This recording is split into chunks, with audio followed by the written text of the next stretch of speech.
Bienvenue à vous tous. On va se présenter vite fait et puis surtout parler et puis recevoir les questions un peu de... Puisqu'on a donc eu 3 films et c'est un peu l'originalité de ce festival qui font un grand écart dans les sujets et dans, comment dire, et dans les débats. Donc on est dans la section éduquer, divertir. Ce qui était très intéressant avec les 2 premiers films, on sentait que on divertissait pour éduquer, et avec le film de Laurence, c'est un peu le principe d'éduquer pour divertir, puisque l'idée c'est aussi de faire attention à tous ces ensembles et tous ces maillons de la nature. Je te laisse la parole, Laurence. Bonjour, je m'appelle donc Laurence, je réalise des documentaires depuis 20-30 ans. Au départ, j'ai fait plutôt du journalisme avec un organe de contre-culture qui s'appelait PCP à Lyon. Et aujourd'hui, je continue, je résiste dans ce métier pour montrer qu'il y a plein d'êtres exceptionnels qui se battent pour changer ce monde, l'améliorer et être en accord avec la planète et tous les vivants. Bonjour, je suis Julien Parent, naturaliste chiroptérologue, spécialiste des chauves-souris et membre de l'association Cerfauna France. Bonjour, je suis Michael Wittner, le co-réalisateur de Annie Nagin. Je suis créateur de contenu vidéo depuis longtemps et un jour j'étais dans un parc, j'avais vraiment rien à faire, je m'ennuyais vraiment beaucoup et j'avais une petite caméra qui m'a donné l'idée de juste regarder ce qu'il y avait dans l'herbe et j'ai vu quelque chose que je ne pouvais pas voir à l'œil nu, qui m'a vraiment intrigué, c'était un colombo. Et c'est vraiment une toute petite bestiole qui était un point rouge à l'œil nu. Et à la caméra, on voyait tous les détails. Et je l'ai suivi pendant 1 heure comme ça. Et voilà, ça m'a fasciné de découvrir qu'en fait, euh, peut-être certains des aliens qu'on cherche partout dans l'espace sont en fait déjà ici sur Terre. C'est juste qu'ils sont vraiment à une autre échelle, vraiment partout, par contre, autour de nous. Bonjour, je m'appelle Alexandre Wittner, je suis compositeur de musique et co-réalisateur du film Annie Nagin que vous avez vu tout à l'heure. Je viens de la Drôme provençale, donc je suis très touché par tous les sujets qu'on aborde ici au Festival des Possibles. Et j'ai un peu l'impression qu'on est une famille qui partageons vraiment des valeurs en commun, même si c'est sur différents sujets, que ce soit le recyclage ou la biodiversité. Et, euh, et en parallèle, je pense qu'il y a une autre famille qui ne s'intéresse pas du tout à ces choses-là. Et voilà, moi, ce qui m'intéresse, c'était un peu justement de réfléchir et de chercher sur des moyens d'intéresser justement ces gens-là. Et voilà, et c'est la première fois que notre film est diffusé en salle. Ça fait vraiment très plaisir de le voir sur un super écran. Donc voilà, je voulais remercier le jury et toute l'équipe du Festival des Possibles. Merci. Moi, je suis Claire Tutenuy, je suis la présidente de Ruban Vert, qui est une des associations locales dédiées à la biodiversité, aux continuités écologiques, et qui est partenaire de ce festival depuis le début. Et donc là, je suis vraiment admiratrice. Et Thibaut a dit que c'était très divers comme film et qu'on faisait le grand écart, mais il y a aussi une très très grosse homogénéité parce qu'on voit à la fois le caractère précieux et puis qu'on peut quand même respecter ça, et que finalement dans le dernier, on se remet à vivre un peu comme la nature, avec des choses très bricolées, mais qui marchent et qui bougent et qui vivent. Donc bravo à tous, et sur le fond et sur la forme.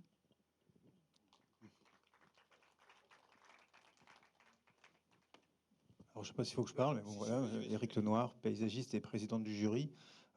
Quelle horreur de dire président, mais bon, passons. Moi, je suis très content aussi parce que ça a été vraiment l'occasion de voir des documentaires que j'aurais pas forcément vus par ailleurs, étant donné que je regarde pas la télé parce que je l'ai pas, que j'aime pas trop aller voir les trucs en streaming. Donc c'était très très bien. Et effectivement, c'est très divers. Le jury a été parfois un peu animé sur certains sujets. On s'est individuellement battu, pas toujours pour les mêmes films, et avec des moments où ça frictionnait pas mal. Et si les films ont été diffusés, c'est que globalement, on était pour. Même quand on avait des petits points de divergence, ce qu'on a quand même tous observé, c'est que chacun dans son domaine il apportait quelque chose dont on pensait que c'était nécessaire, en fait. Et vous avez apporté quelque chose de nécessaire. Bon, j'en dis pas plus pour le moment. Non, mais en tout cas, interviens quand tu veux. Enfin, tout le monde est. Alors, quand je disais le grand écart, c'est-à-dire que effectivement, le film de Laurence en grand écran est dans a un montage très calme, je trouve, assez très pédagogique. Et du coup, ça rejoint bien ce côté contemplatif qu'on avait dans les deux premiers films. Est-ce que vous pouvez parler un petit peu chacun? Bon, on n'a pas la deuxième équipe du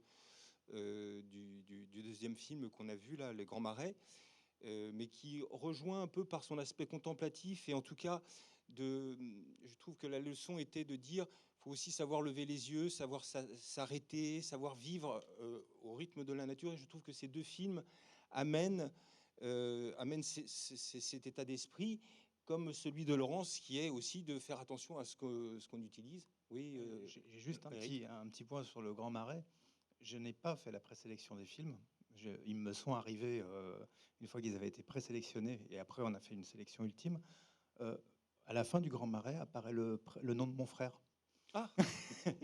Il est dans les remerciements, donc je connais assez bien le sujet. Mhm. Enfin, le sujet, Ah bah, précisément, le Grand Marais. Mon frère l'étudie en permanence, en fait. Et il y est, les saisies, c'est son champ de travail. Il est photographe et réalisateur de nature. Et donc, c'est vraiment. Voilà. Donc tu pourras représenter, enfin en tout cas, amener je des pourrais pas informations. parler au nom je pourrais pas du tout parler au nom des réalisateurs, mais je pourrais peut-être apporter quelques petits sujets. Génial. Michael et on va faire l'ordre chronologique. Michael et Alexander, vous pouvez un peu nous raconter. Bon, donc tu viens de donner un petit peu l'origine de l'idée, mais votre collaboration entre le son et l'image, comme on a tous pu voir, joue un rôle vraiment très très très important dans ce rapport de la vision du grand et du macro, voire même presque, non pas du microscopique. Tu vas nous raconter un peu tout ça pour que voilà, on puisse un peu apprécier la démarche. Et puis Laurence aussi après. Enfin bon, on va y aller à tour de rôle. On a essayé d'intéresser, effectivement, comme disait Alexandre, un public qui ne s'intéresse pas forcément à la nature, aux petites choses, en donnant une dimension un peu fantastique et un peu de fiction à des animaux qu'on voit souvent d'habitude sous forme de documentaire avec des explications, et donc d'enlever la partie explicative et de vraiment nous permettre d'être un peu hypnotisés et de plonger dans leur monde et de déguiser notre curiosité. En fait, c'était un moyen pour nous de dire voilà, il y a déjà beaucoup de choses en fait autour de nous qu'on prend peut-être pour acquises, et il faut vraiment, si on regarde plus, bon, là c'est les insectes, mais ça peut s'appliquer, je pense, à plein de domaines. Si on prend le temps d'apprécier ce qui est déjà là, on aura peut-être moins besoin de cette course toujours vers toujours plus de production, de nouveautés, de nouvelles choses. Ce qui peut aller dans le sens un peu, je pense, du thème d'aujourd'hui. On a clairement on est dans un monde où il y a vraiment beaucoup de production. On est en train d'essayer d'avoir toujours plus, quoi. Alors qu'en fait, il y a déjà beaucoup autour de nous. Il y a beaucoup des films qu'on a vus aujourd'hui qui le disent. Et voilà, le message par les insectes, c'était ça, quoi. C'est vraiment, regardez, il y a déjà de quoi être satisfait avec ce qui est déjà là, quoi. Je sais pas si tu veux rajouter un truc. J'avais une petite question technique, c'est que dans le générique à la fin, on voit animation, et puis il y a le nom de l'hindou, je pense, je sais pas, de quelqu'un d'autre. Mais ça veut dire que toutes les images qu'on voit, c'est des images que vous avez filmées ou c'est des images qui ont été retravaillées en animation? Eh ben, il y a un petit peu des deux. On a filmé énormément dans la nature. On s'est levé tous les matins pendant un an. On est allé dans la jungle. On n'avait pas de. On n'est pas, on n'est ni scientifique ni spécialiste du sujet des insectes. Pardon, c'était quoi la question? Oui. Et donc, oui, voilà. Donc, il y a beaucoup de plans qui sont filmés vraiment dans la nature. On a aussi ramené chez nous des insectes dans notre maison qu'on a filmé sur des fonds bleus parfois, parce qu'on voulait avoir un petit peu cette profondeur de champ, de voir le paysage pour être vraiment à l'échelle, avoir essayé d'être à l'échelle des insectes dans le film. Donc il y a un petit peu d'effets spéciaux de temps en temps, il y a un petit peu de 3D, de plantes dans le décor pour des choses techniques. Mais oui, c'est que tous les insectes sont en mouvement. Non, non, c'est juste de l'observation, beaucoup de temps à filmer. J'ai une question moi aussi. Vous avez un postulat très très culotté au niveau du son. C'est très culotté. Moi, la façon dont je l'ai perçu, alors ça peut indisposer très clairement. J'ai imaginé que c'était une façon de nous mettre dans une situation qui est complètement inconfortable, justement, qui est celle de découvrir un univers sonore qui ne serait pas le nôtre, à une échelle qui ne serait pas la nôtre. Est-ce que c'est ça? Il y a de ça, effectivement. C'est vrai que je pense qu'il y a certains moments du film qui sont même un peu angoissants, entre le son et peut-être les plans claustrophobiques très serrés sur les insectes. Oui, on s'est posé beaucoup de questions par rapport au son, sur qu'est-ce qu'on fait du son, surtout si on enlève la voix. On a hésité aussi à avoir plus de voix. On a fait beaucoup d'essais sonores. On voulait pas que ça fasse dessin animé avec des petites voix voilà donc ouais, bon, ça a été beaucoup d'expériences, d'essais et effectivement oui, il y a peut-être un peu trop des fois quand je le vois à l'écran très fort. C'est vrai que des fois ça aurait pu être peut-être plus en retrait aussi, je suis d'accord. Et ouais. Sinon, juste pour préciser, je l'ai découvert sur mon écran d'ordinateur, hein, comme on a dû, je pense, à peu près tous faire au niveau du jury. Ça gagne vraiment beaucoup à être sur grand écran. Ouais. Ça en vaut vraiment la peine. Nous aussi, on a été surpris de le regarder sur le grand écran. Ça fait pas le même effet, effectivement. On avait un peu peur aussi de justement de comment ça va donner. Est-ce que c'est trop fort? Je pense que voilà. Merci. Oui, pour aller dans ton sens, Eric, je voulais dire que moi, je me suis retrouvé à faire un jour une prise de son d'une araignée en train de fabriquer sa toile d'araignée, et c'est à peu près ce son-là. C'est-à-dire il y a un côté complètement, enfin qu'on n'entend pas évidemment, mais qui a ce côté comme ça un peu industriel, mécanique.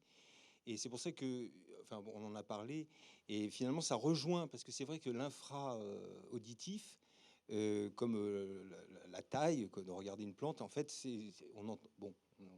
passe à travers notre filtre, mais en fait, il y a des sons qui sont naturels, qui ressemblent énormément à ce que vous avez fait. Tu veux ajouter quelque chose? Oui, justement, pour aller dans ce sens, moi qui utilise beaucoup d'électeurs d'ultrasons, en fait, c'est très très proche de ce qu'on entend là, hein. Vraiment, les insectes ont ce genre de son très strident, vraiment dans les aigus. En fait, c'est assez proche de la réalité. Donc, surprenamment. Et c'est un hasard pour vous? Enfin,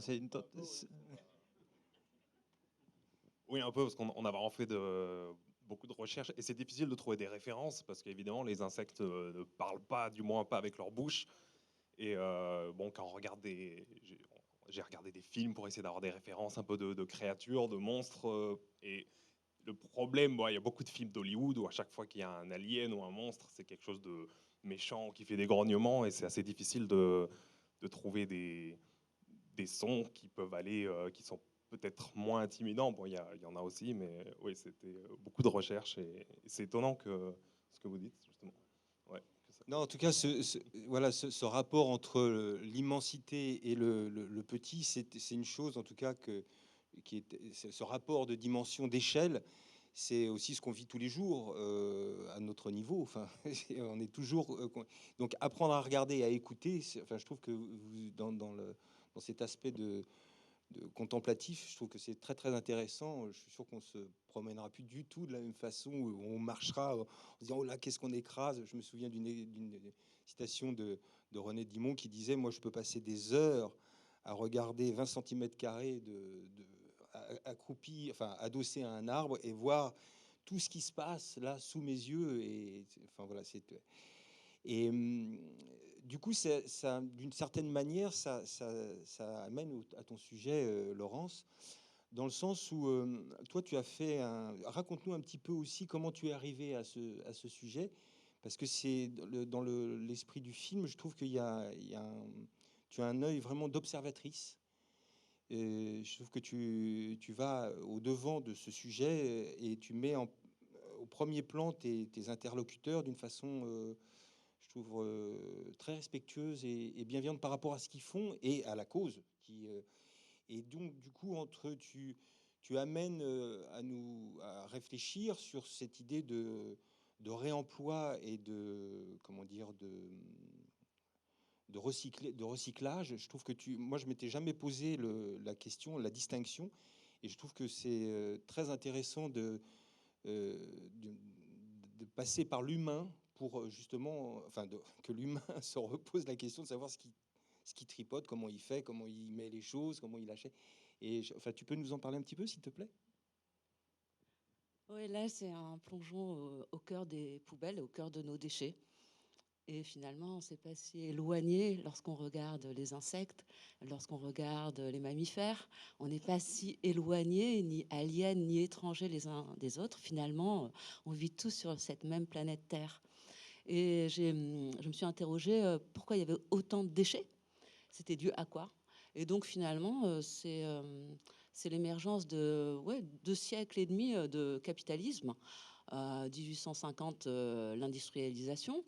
Il y a 40 ans, la mondialisation et de la surproduction à outrance qui fait qu'on appauvrit non seulement la Terre, qu'on fatigue les humains, qu'on pollue de plus en plus. Et là, vu l'échéance qui nous reste au niveau du réchauffement climatique, c'est catastrophique, quoi. Donc, là, voilà, quoi. Là, nous, on a des super-héros. Des héros qui pourraient être nos voisins de palier, qui sont là parmi nous, bien vivants, qu'on ne montre jamais, et qui nous donnent plusieurs exemples. Donc la question que je me suis posée, c'est de quoi avons-nous réellement besoin pour vivre? De la nourriture. Le film commence sur le gaspillage alimentaire, et qu'est-ce qu'on en fait? Ensuite, de matériel, se vêtir, voilà, quoi. Là, on continue avec Emmaüs et le réemploi. Ensuite, un toit. Et là, on tombe sur des aberrations, c'est-à-dire des logements vides partout au cœur des villes, alors qu'il y a tant de SDF, quoi. C'est vraiment une aberration supplémentaire. Et enfin, qu'est-ce qu'on fait si le citoyen s'unit aux politiques, et comment on construit une démocratie participative et active, du coup, avec Roubaix Zéro Déchet, qui a 4 générations de chômeurs, un truc plus aucun modèle, et comment elle renaît de ses cendres, tel le phénix. Voilà ce qui m'a interpellée. Et voilà, et donc du coup, c'est nos héros de l'ordinaire, mais extraordinaires, et qui prouvent que c'est possible et que c'est pas juste une utopie. Voilà. Et tu veux ajouter quelque chose, Julien, sur ce qui vient de par rapport, parce que dans le deuxième film, on voit justement à un moment donné ce travail autour justement, enfin, pour recenser un peu toutes les espèces. Est-ce que tu veux ajouter un mot ou Eric? En fait, ces films, tous les trois ensemble, permettent de mettre finalement l'œil, une focale sur des choses sur lesquelles on ne fait pas attention. Je pense à Ninagin ou même au Grand Marais. Finalement, des espèces qu'on remarque peu ou qu'on oublie qu'elles existent. Et du coup, ces films permettent, voilà, de remettre un peu d'image là-dessus et d'ouvrir les yeux finalement aux gens aussi et au grand public sur ce qui nous entoure et nous permettre, voilà, comme tu disais au début, de prendre conscience finalement de ce qu'il y a autour de nous. Dans les trois cas, en fait, on a quelque chose qui est de l'ordre de prendre son temps, d'arrêter le rythme qui nous emmène, d'arrêter nos habitudes et de se poser. Poser pour voir qu'il y a des humains qui sont pas si pourris que ça, qui sont en train de bosser autour de nous, parce qu'on a quand même tendance à être un petit peu aveuglé par l'horreur. On a le temps du Grand Marais qui est typique. C'est, en plus, on voit, comme pour vous d'ailleurs, c'est une année complète, un cycle lent. Et bon, moi j'ai une petite anecdote sur la chouette chevêchette. Bon, mon frangin s'occupait des repérages, en fait. Il les a beaucoup emmenés sur des sites qu'il avait repérés depuis des années. Et la chevêchette, elle est effectivement, comme c'est dit dans le documentaire, juste au-dessus d'un sentier. Jamais personne ne la voit. Jamais, jamais, jamais. Et c'est quand ils ont vu les équipes de tournage ou mon frère, des fois, qui vient pour faire des photos, ils disent mais qu'est-ce qui se passe, qu'est-ce qu'ils regardent? Ils viennent, ils se posent à côté de lui, ils ne voient toujours pas la chevêchette. Il faut qu'ils commencent à leur expliquer pour qu'ils la voient. On a aussi tout ce travail autour de la biodiversité ordinaire. Alors là, vous êtes allé voir une biodiversité ordinaire dans un endroit extraordinaire. ce qui est intéressant pour la mise en abîme avec l'activité du volcan qui efface tout tous les 40 ans. Enfin, j'exagère, mais c'est un peu ça. Et donc l'impermanence des choses. Tout ça, c'est quand même quelque chose qu'on a un peu oublié parce qu'on a oublié de se poser. Euh, J'avais une discussion avec ma nana enfin, assez récurrente.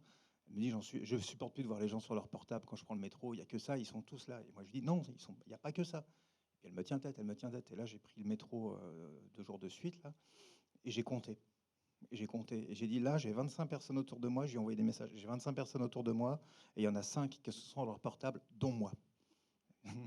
Et le lendemain, il y en a 25 qui sont autour de moi. Il y en a 9 qui sont sur leur portable, dont moi. C'est pas si énorme que ça. On est aveuglé par l'horreur, mais finalement, il y a pas mal de gens qui s'activent pour faire les choses bien. On a un modèle majoritaire qui nous emmène, qui fout le boxon. Enfin, excusez-moi, je parle un peu crûment, mais c'est un peu ça. Mais il faut pas oublier de s'opposer, quoi. Pas obligé de se poser, mais on peut se poser avec un téléphone, hein, à prendre des nouvelles des uns et des autres. Oui, pardon, vas-y Claire. Oui, moi j'avais un petit paradoxe quand même à faire souligner, qui est que ce film, avec ces images absolument incroyables d'insectes, je veux dire, les caméras d'il y a 10 ans, elles ne savaient pas faire ça, je pense. Je ne sais pas qui les fait, mais enfin, j'en ai jamais vu comme ça en tout cas. Mais il y a quand même, je veux dire, le progrès technique, il est quand même aussi, on peut le mettre au service de de cette relation avec la nature. Enfin, comment vous envisagez ça?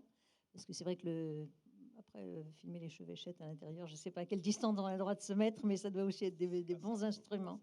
Mais on a quand même des exemples avec ces films de la technologie au service de nouveaux liens homme-nature, nouvelles relations. Et voilà, enfin, ça interpelle aussi un tout petit peu. Oui, c'est vrai, vous avez raison. Il y a clairement des gros progrès. On le voit, bon, nous, on a fait un film avec des moyens vraiment très limités, hein. C'était vraiment juste une caméra. Et on a quand même réussi à avoir certains plans qui sont vraiment pas mal. Mais je suppose que beaucoup d'entre vous doivent connaître la référence française Microcosmos, qui a été faite dans les années 90 sur la vraie pellicule, ce qui est vraiment beaucoup plus compliqué à filmer et qui a des images complètement dignes de ce qu'on fait aujourd'hui, quoi. Et donc pour nous, c'était une grande inspiration. Bon, c'est clair qu'on avait vraiment du petit budget. Aujourd'hui, on peut faire des images sûrement plus impressionnantes que celles de Microcosmos, mais et encore, c'est pas loin. Et bon, ce qui est important, je pense, de se rappeler, effectivement, c'est qu'on a aujourd'hui accès à une super technologie qui permet de faire des images complètement incroyables. Il ne faut pas oublier le sens, à quoi cette technologie sert. Il ne faut pas juste faire quelque chose de beau et s'arrêter là. Enfin, je pense que c'est bien quand cette technologie est vraiment mise au service d'un message pensé, comme vous dites, quoi, que ça sert vraiment à transmettre quelque chose, quoi. Je voudrais rajouter quelque chose. Vous n'êtes pas de formation naturaliste, ni l'un ni l'autre. Bah non, non, complètement pas. Non, on Voilà. était vraiment au pif dans la jungle à chercher des trucs intéressants. Et Non, ouais. mais c'est ce qui fait que vous n'avez pas filmé de la même manière aussi. Vous avez apporté quelque chose de très différent parce que, en général, quand on voit un documentaire, c'est fait par des naturalistes qui ont une forme de message qu'ils veulent porter qui n'est pas du tout ce que vous avez fait. Et moi, c'était important quand j'ai regardé ce film. En fait, ça m'a Ouais. beaucoup touché de ce point de vue-là. Une vision différente et sensible. Et de montrer, quelque part, ça montre que n'importe qui se pose, encore une fois, peut. Enfin, c'est Walden ou La vie dans les bois. On peut repartir sur plein de choses. Ouais, parce que beaucoup de documentaires sont faits en collaboration avec des experts qui vont dire là, va filmer ça, là, il va se passer tel truc. Là, comme vous avez pu voir dans Annie Nagin, il y a beaucoup de scènes où c'est juste on regarde et il n'y a pas vraiment de dénouement, on passe à autre chose. Et, mais bon, c'est cool à regarder quand même. On dirait, moi j'aurais mis le mot émerveillement. Émerveillement à la fois devant la beauté, et puis devant je veux dire, on retrouve de l'humain aussi. Enfin, c'est cette espèce d'analogie avec voilà des aliens, enfin tous les martiens du monde. C'est ce qui m'est venu en tête pendant le film. Et en même temps, il y a des analogies avec, on mange, on se promène, on rencontre des ennemis, on a peur, on a enfin, des émotions humaines. Est-ce qu'il y a des réactions, des questions dans la salle, puisque le festival continue, donc on va avoir d'autres films après, et je vais vous donner la parole. Est-ce qu'il y a oui, il y a des doigts, des mains qui se lèvent? Moi, je voulais juste, en Oui. attendant que la question soit posée, dire, en rebondissant sur le film de Laurence, c'est que j'ai le sentiment qu'on a besoin de vraiment de tomber bas pour vraiment développer certains trucs. Et l'adversité qu'on s'apprête à rencontrer, qu'on commence à rencontrer, en fait, risque d'être un super moteur, comme on peut le rencontrer dans ces endroits qui étaient relativement dévastés, comme Roubaix, comme Charleroi, comme Grande-Synthe, comme toutes ces villes qui sont aujourd'hui des villes en transition.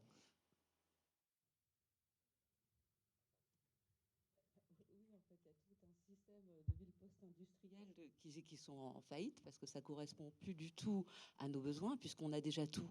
Donc, qu'est-ce qu'on fait avec ce tout? Comment on le réemploie? Comment on le partage? Comment on trouve du temps pour réinventer et réenchanter ce monde si merveilleux et pas le perdre et l'emmener à sa destruction totale? Été coupé du fonctionnement de la société consumériste pour pouvoir revenir là-dedans. Carrément, il faut désapprendre cette société-là, ce qu'on nous a transmis depuis 4-5 générations, comme quoi fallait consommer. Si on consommait, on était fort, on était riche. Comme auparavant, ceux qui avaient le gros ventre, bah, ils avaient réussi dans la vie. Et bah ouais, arriver un peu plus souple, plus fin et surtout, bah, je crois en l'importance du collectif. Qu'est-ce qu'on fait ensemble? Qu'est-ce qu'amène bah, mon collègue de siège et les autres et comment on se réunit autour de la table et comment on construit un monde qui nous correspond et qui correspond aussi à tous les vivants, qui est en harmonie et dans le respect, ouais, de notre biodiversité.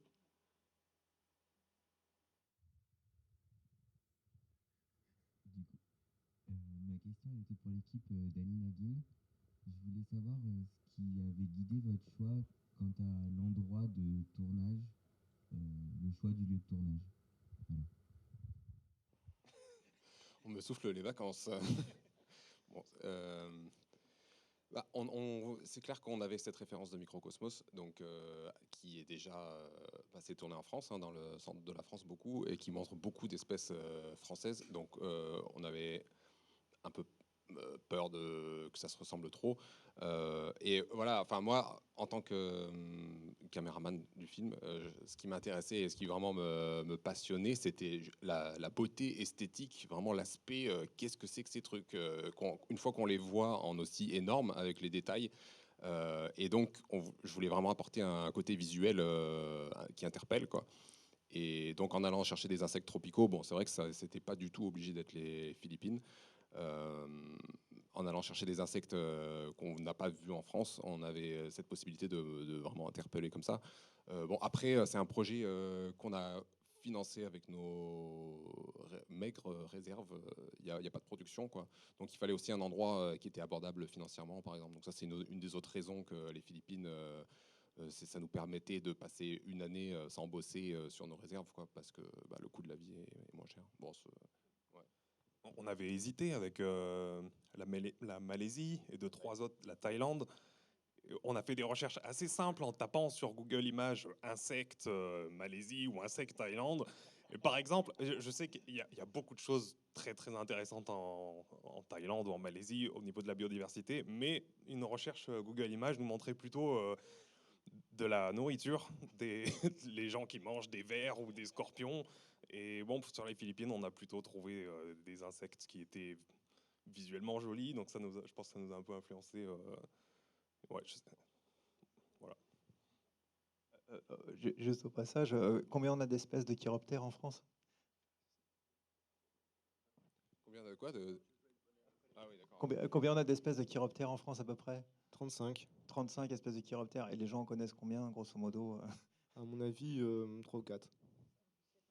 Donc il y a aussi des choses, c'est pas du tout pour faire un mauvais écho à ce que vous dites, mais c'est qu'il y a toute une part qui est totalement méconnue de nos espaces. Voilà, voir le blaireau, l'animal super connu, le voir courir dans les crocus, c'était pas tout à fait la même chose que de voir le blaireau en photo à la sortie de son terrier. Et en termes de chauve-souris, on en découvre encore, je crois.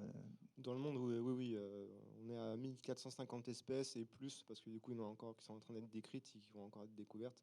Maintenant, en plus, la génétique nous permet de différencier des individus donc, qui sont semblables physiquement, mais génétiquement différents. Donc, ça rajoute encore plus. Et chez les insectes, c'est pire. Donc,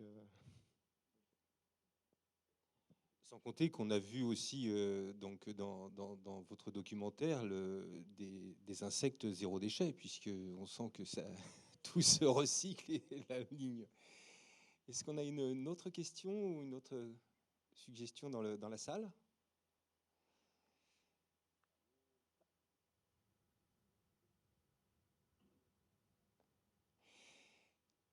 Oui. Attends, on va te donner le micro parce que c'est important que tout le monde entende bien.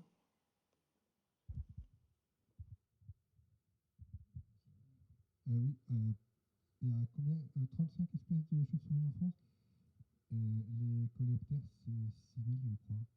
On n'en connaît pas des masses non plus. Surtout, c'était pas une question.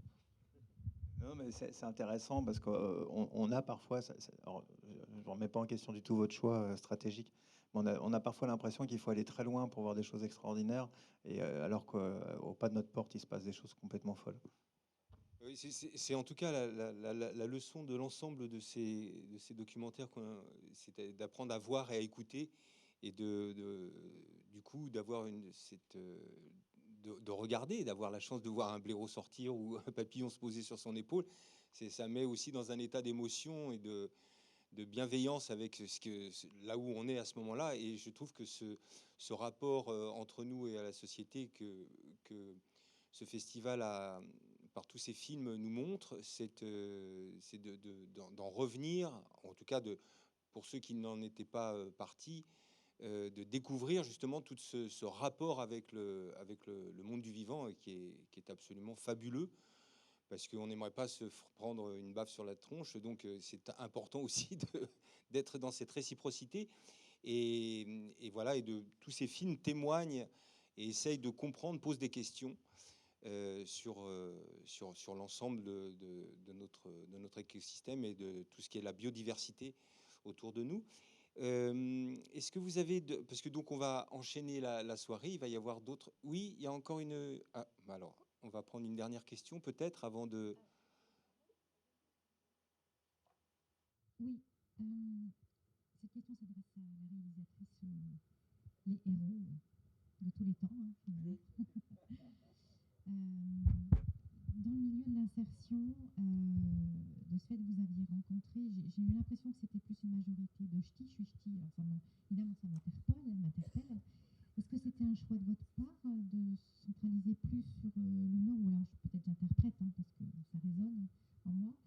Et la véritable question que j'ai envie de vous poser, c'est quid des politiques, parce que l'économie sociale et solidaire dont fait partie, je pense, les différents ateliers que vous aviez rencontrés, est-ce que vous avez eu l'occasion de rencontrer des politiciens? C'était un choix de ne pas en rencontrer.